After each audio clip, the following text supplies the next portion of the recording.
Če zaključim, struktura proračuna in pa izravnane javne finance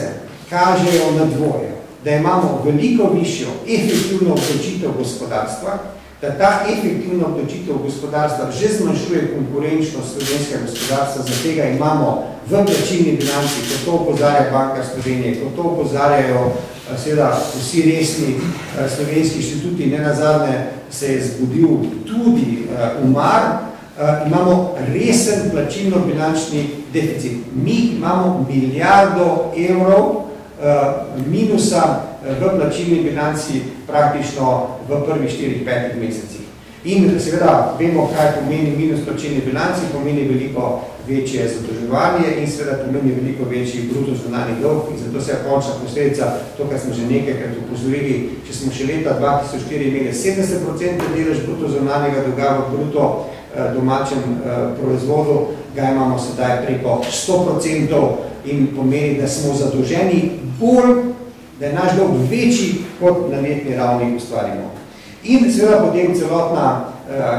politikonomska zgodba tega mandata, kdo je imel kaj od te gospodarske rasti. Od te gospodarske rasti so imeli največ Janševi politični prijatelji, dokler so bili njegovi prijatelji.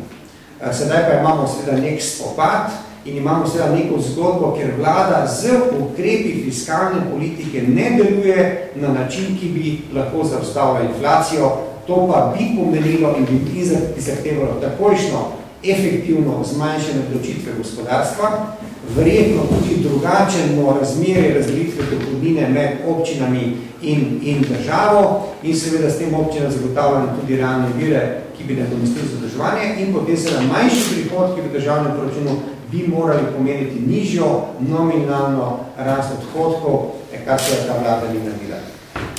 Odnos z Evropsko unijo ostaja negativen. V prvi polovici leta imamo 60 milijonov evrov minusa.